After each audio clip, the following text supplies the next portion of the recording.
This is Chris Lee of Southeastern 14 here to recap SEC teams in regional play in the NCAA baseball tournament from Monday, June the 5th. Let's start in Baton Rouge, where really no surprise in terms of what happened here. You give LSU a 2-0 lead in a regional match that the Tigers have. Now, the pitching has been questionable, and that's always going to be a concern when LSU plays anybody.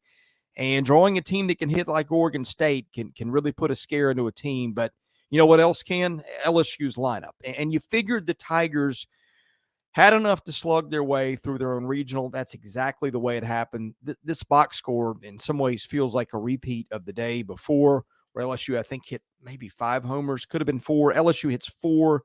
In this one, they come from Cruz, Travinsky, Beloso, and Dugas, who are all in double digits in home runs now. Cruz goes 3 for 4 with 2 walks. Travinsky also joins Cruz in the 3-hit club. He knocks in a couple of runs. Even Tommy White gets a hit and knocks in 2. I think he's been struggling a little bit. But LSU's pitching wasn't great. They went Cooper, Ackenhusen, Herring, and Guidry. All those guys gave up at least 1 run. But you know what? When you're scoring 13, you just need it not to be a complete and total disaster. That's kind of the way that it worked out for LSU, which got 19 hits and 3 walks in that one. The Tigers will have a rematch with Kentucky again in Baton Rouge. Those two teams played a series there earlier in the year. LSU won that 3-2, but boy, that was a little bit too close for comfort. The reason these two teams are meeting is because Kentucky won a winner-take-all game, and it's regional against Indiana on Monday night. So the Cats advanced to a super for just the second time in program history. And this one kind of played out the way Nick Mingione drew it up. I think he built a roster with sort of a Moneyball approach to college baseball. And we'll talk about that in a separate video we're going to do on Tuesday morning. But what Kentucky did was just manufacture runs, and that happened on Monday night. Offense wasn't great. 6 hits, 4 walks, but they turned it into 4 runs, a couple of sacrifice flies. And Kentucky's pitching staff, you don't have arms that blow you away, but you've got a lot of guys that you can pitch if you're Kentucky, and guys that can go longer distances, one of whom is Mason Moore. And I think he was really the story of this game. He goes 5 shutout innings to finish it after Darren Williams goes 4 and gives up 2 runs. Moore gives him 81 pitches. I thought he was one of the better relievers in the league. He turned up big in the biggest spot for Kentucky baseball on Monday night. The Cats are now 40-19. I think they proved that they earned that hosting bid. And again, that rematch with LSU stylistically can be interesting because Kentucky can do some things that maybe give LSU problems at times. And again, you saw that play out in a close series the first time. This one, again, is going to be in Baton Rouge. But again, that didn't really bother Kentucky a whole lot the first time, although the Tigers did win that series. Okay, another thing that wasn't a surprise was to see Florida advancing. That was sort of my pick to win the NCAA tournament before this. I think will still be my pick, although South Carolina is going to be tricky. That team is really hitting right now, and it's getting healthier. And you remember the Gamecocks swept Florida earlier in the season, although that one in Columbia, this one will be in Gainesville. Back to Florida, though.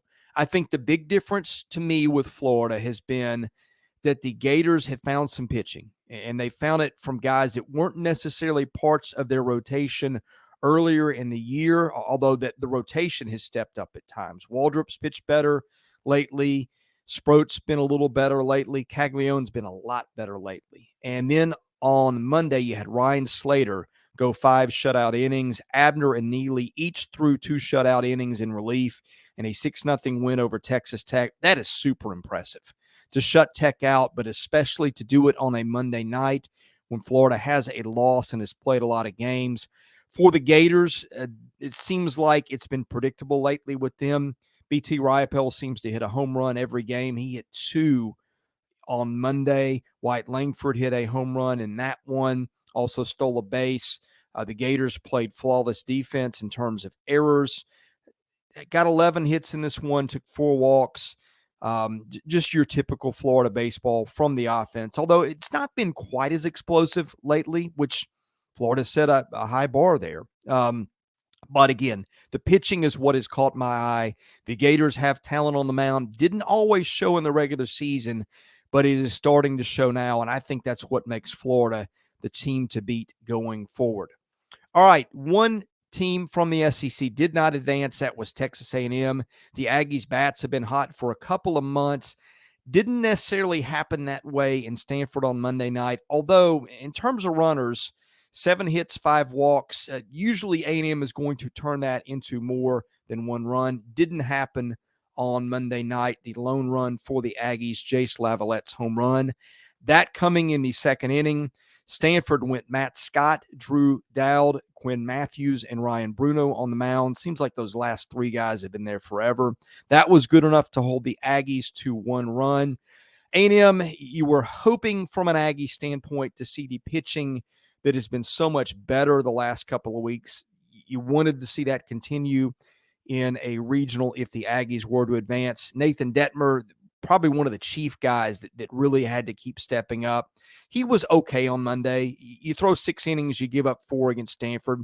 That's enough some nights given their offense, but it just wasn't on Monday night. So the Aggies finished their season 38-27. Coincidentally, maybe the 2 teams that went to the finals in Hoover, A&M and Vanderbilt, neither of them advanced. 7 SEC teams advanced, 3 did not. Those 2 plus Auburn, which went 0-2 in its regional. All right, we're going to have more coverage of SEC baseball coming up this week. We'll have recaps of games the morning after they're played. We'll probably do a little bit of previewing of some series this week. We're going to do Kentucky and LSU here on Tuesday morning, so be sure and watch for that. Best way to get it, hit that subscribe button, hit the like button. That helps our analytics. I am Chris Lee of Southeastern 14. Thanks for watching. We'll see you again soon with more baseball, basketball, and football content here at our channel.